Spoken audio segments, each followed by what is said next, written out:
It's daybreak on Arise News, and it's time for the press preview this morning. Emmanuel will soon be joining us, but let's start with our sister publication, this day newspaper. On its front page, its headline says, Nwajiuba, Tinubu, Osinbajo, Amosun, not suitable for Nigeria's current work plan. It has about some riders anyway. Let's look at the riders. Argues Southwest angling for power makes no sense. Declares Nnamani Onu are disadvantaged by age.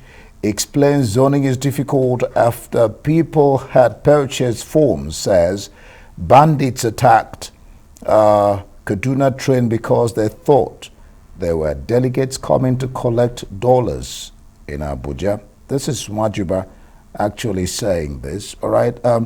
Hayatuddin in the orange strip there. Hayatuddin, I want to change the character, complexion of our politics. And then on the top mast there, we have AFDB to lend $500 million to women in 2022, says Adeshino. That's for this day.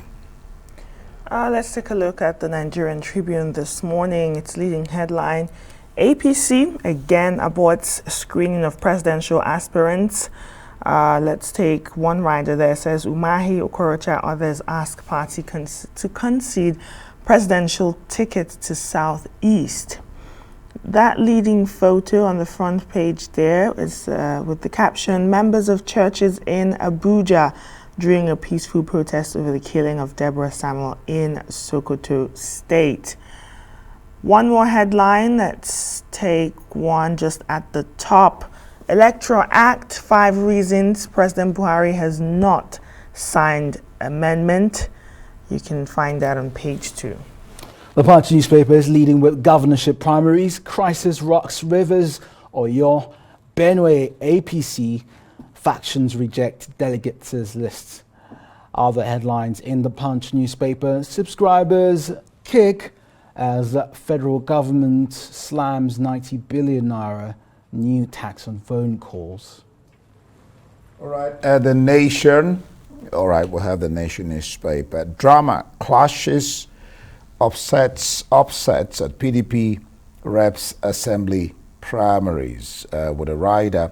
Opposition party to pick senatorial candidates today. At the top mast, APC insists on screening Jonathan Emefiele. I had to hold on a little bit because I didn't understand that. Because Jonathan didn't submit his form, Emefiele didn't. APC insists on screening Jonathan Emefiele and Ngige. Maybe you have to read that to find out what that is saying on page. I think that's page 5.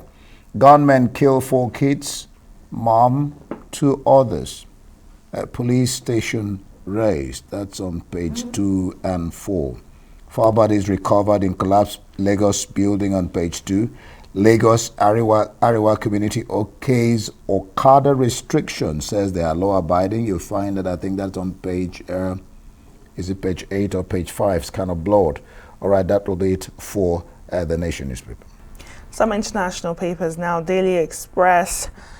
Its leading headline, time for rescue plan, Rishi, as energy bills to hit £3,000. Just beside that is a photo of Sharon Stone as she steals the show at the Cannes Film Festival.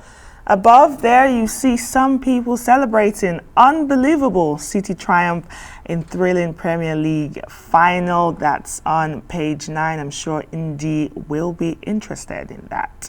Yeah, we're looking forward to that.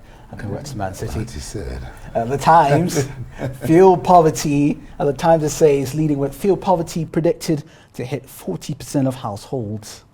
All right, the I, cost of living help on hold as Prime Minister focuses on Partygate. All right, let's bring in Emmanuel Bello, who joins us now from our offsite studio for the press preview. Emmanuel, good morning. Let's get into it. This day newspaper leading with one of the presidential candidates from the APC, Nwajiuba. And this is part of a series that says here on the front page, from tomorrow, this day analyzes chances of leading presidential aspirants. Watch out. So we have to watch out for that. But back to Nwajiuba, he says Tinubu, Osinbajo, and Amosun not suitable for Nigerians' current work plan. He also went into details about how zoning is now more difficult because everyone has purchased their farm, and how the Southwest planning to get that ticket, it's not really feasible, and it's, in his own words, doesn't make sense. He also went further to talk about how he has been campaigning and how he has coined his own strategy of meeting delegates. He said it's not about chartering planes and crisscrossing across the country. Mano, what are your thoughts on some of the things that Nwajiuba is saying? Good morning, Kechi. Yes, I think it's a continuation of what this day paper started on Friday when it came out with all, the faces of the people that in the APC who want to run for president. It's the paper's effort to present this candidate. What are their thoughts? What are they thinking? What are their game plan? What are they saying? It's very important to help the reader make up his mind about them. Take for instance Nwajiuba, who is not, he's not somebody that has been in the news for not many people know about. He was Minister of State for Education. So you can say maybe not one of those big names, one of those huge names in the race. But here we're present. The paper is presenting what he has to say in an exclusive interview, and he had pretty much to say, and some of them really, really very, most of what he said, very, very sensible and makes some sense. Though he make a case for, he's making a case for age. As usual, it's an old debate about age and whether age is such a serious factor in governance. But there are people who have told you that we've seen where age in this country has failed. Young people giving very strong positions of authority and everything that has flung those positions. So that leadership is not just a factor of age, but here Nwajiuba is making a very serious case. He's saying that, look, some of the names he mentioned are out of touch with the digital economy and how the world runs in the modern time. So he said they are not suitable for the work plan. And what is the work plan? The work plan is how to revamp using modern ideas, using technology, using everything available to revamp economy, to do something. So he's already even practicing what he thinks he will do. He's not one of the big names you see running around the country, having those photo ops with delegates and governors and standing with them and talking tough. He said that's not his style, and that style is outdated and antiquated. So what he wants to do is he's presenting himself as a new force, as a face of the new way of doing things, using modernity, and that age. But there are people that will fight, push back and say age has not really served us well in this country. We've not seen the value of age, and that it's just what a lot of people say, just number, and that it's an ongoing debate whether leadership and age can become a factor for each other. So that's the kind of argument Nwajiuba is making. It's a loaded interview, and it's a good thing that these days say, look, they will be doing more of it. It's important that we get into the heads of these people, know what they're thinking, know their plans, so that we can actually make up our minds. On the other side, the opposition People's Democratic Party, the aspirant, Mohamed Hayatuddin, is drawing inspiration from the French President Emmanuel Macron. According to him, he knows that he's a rookie in the party, but like the French president did, he could clinch the ticket and become president. What are his chances? Well, at least he's talking about what he's bringing to the table, and he's saying that, look, he knows he's not a regular kind of politician.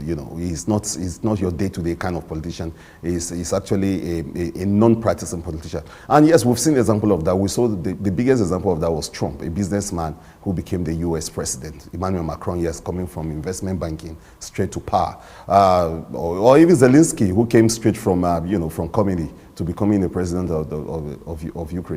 So yes, there have been people who have actually broken out of the mold, out of the the ordinary, and they've moved outside the box too. So Hayatuddin is presenting himself as that kind of candidate, saying that, look, he wants to change the complexion, the texture, the tenor, if you like, of power, so that we begin to see people using what they know in their day-to-day life to run the lives of people, whether it's in banking or it's in other sphere of endeavor. So that's what Hayatuddin is presenting. And you are asking about his chances. Well, he has to grapple with the crisis of delegates like we're seeing going on. He has to grapple with the problem of entrenched interest. He has to also deal with the crisis of the zoning thing that it's ongoing. He has to also worry about even what APC is right now thinking that, look, they might think consensus. They couldn't even screen today. They are moving it to tomorrow. So all sort of things. He has. These are the things. These are the hurdles ahead of him. But as for what he can do, he's already saying that, look, his experience in banking is positioning him very well to think outside the box and actually present a different kind of atmosphere, a view for politics in Nigeria. Limana, when Nwajiuba begins to talk about work plan and he doesn't want to do like others to meet delegates, I begin to wonder, will he use virtual to talk to the delegates? All over the world, I know that people go across. Have a crystal ball. I know that aspirants go across to meet delegates and speak with delegates, but that's by the way. Let's look at what the Punch is talking about. Subscribers kicking as federal government slams 90 billion naira new tax on phone calls. Put your thoughts into words concerning this particular policy by the federal government, Emmanuel. Well, I think the crisis there will be, how to make that sector more alive and how access by more people. And it's an ongoing debate, an ongoing situation. But at the end of the day, it is what we're able to do, how we're able to communicate better, faster, and access that really matters. And policies are one thing, but putting them to practice and also ensuring that all parties involved, are cried along. It's another thing altogether. So we'll watch and see how this pans out in the coming days. Emmanuel Bello, thank you so much for joining us this morning. That's the press preview.